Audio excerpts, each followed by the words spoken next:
तो hello friends, जैसे कि हमने पहले वीडियो में माइटोकॉन्ड्रिया के structure, function and endoplasmic reticulum का स्ट्रक्चर, फंक्शन उसको पढ़ाया था।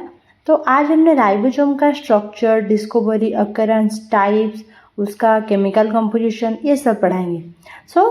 आज हम इंट्रोडक्शन राइबोसोम का इंट्रोडक्शन से शुरू करते हैं। Ribosome is a site of protein synthesis, otherwise इसको बोला जाता है protein factory of the cell. Means जो प्रोटीन को ये सिंथेसाइज करता है, कौन है? Ribosome. It is the smallest sub microscopic globular ribonucleoprotein particle. It is found in both prokaryote and eukaryote.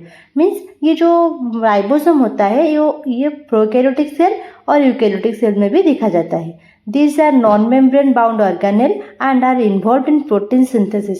Means इसमें जो मेम्ब्रेन होता है ना, ये मेम्ब्रेन बाउंड ऑर्गेनेल नहीं है, ये मेम्ब्रेन के नॉन मेम्ब्रेन बाउंड ऑर्गेनेल है। और ये तो प्रोटीन सिंथेसिस करता है, मैंने तो पहले ही बता चुकी हूँ। उसके बाद आता है उसका डिस्कवरी।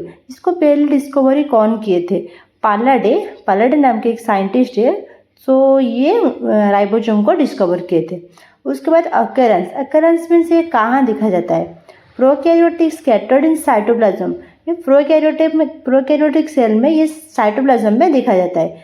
और यूकैरियोटिक में endoplasmic reticulum, cytoplasm, mitochondria and nucleus membrane में भी देखा जाता है यूकैरियोटिक सेल में।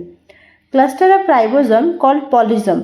जो राइबोसोम का स्ट्रक्चर होता है उसको हम बोलते हैं पॉलीसोम।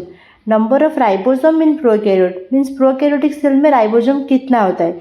20,000 से लेकर 30,000 तक राइबोसोम होता है प्रोकैरियोटिक सेल में। और यूकैरियोटिक सेल में 1 to 2 बिलियन पर सेल में 1 to 2 बिलियन तक होता है राइबोसोम यूकैरियोटिक सेल। उसके बाद हम उसका टाइप्स में आते हैं।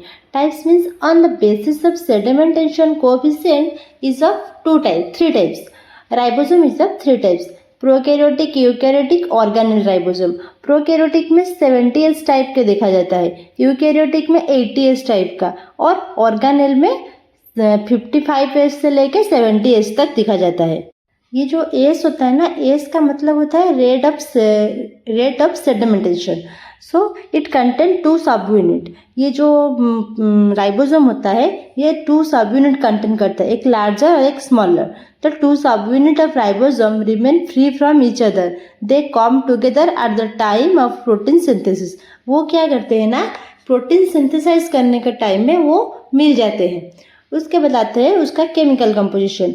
It is chemically composed of ribonucleoprotein, that is rRNA, and protein. Means ribonucleoprotein means rRNA, R stand for ribonuclease, and protein तो प्रोटीन होता है। 70S ribosome have 60 to 65% of rRNA and 30 to 40% of protein. Means 70S type means prokaryotic ribosome में कितना होता है chemical composition, क्या क्या होता है ना? 60 से लेके 65% तक rRNA होता है और 30 से लेके 40% तक प्रोटीन होता है। और उसके बाद आता है 80S राइबोसोम मीन्स यूकैरियोटिक में जो देखा जाता है कितना ribosome, 45% of rRNA and 55% of protein देखा जाता है। उसके बाद इसका ऑरिजिन मीन्स वो प्रोकैरियोटिक सेल में कहाँ पे देखा जाता है और यूकैरियोटिक सेल में कहाँ पे देखा जाता है। प्रोकैरियोटिक सेल में जो न्यूक्लियोलस साइटोप्लाज्म होता है, प्रोकैरियोटिक सेल में जो साइटोप्लाज्म होता है वहाँ पे देखा जाता है, और यूकैरियोटिक सेल में जो न्यूक्लियोलस होता है वो वहाँ पे देखा जाता है। लास्ट में हम डिस्कशन करेंगे उसके फंक्शन के बारे में। फंक्शन क्या क्या? मेन फंक्शन तो मैं पहले ही बता चुकी हूँ, प्रोटीन सिंथेसिस। मीन्स राइबोसोम का मेन फंक्शन होता है वो प्रोटीन को सिंथेसाइज करता है। और they provide protein to mRNA and newly synthesize polypeptide chain.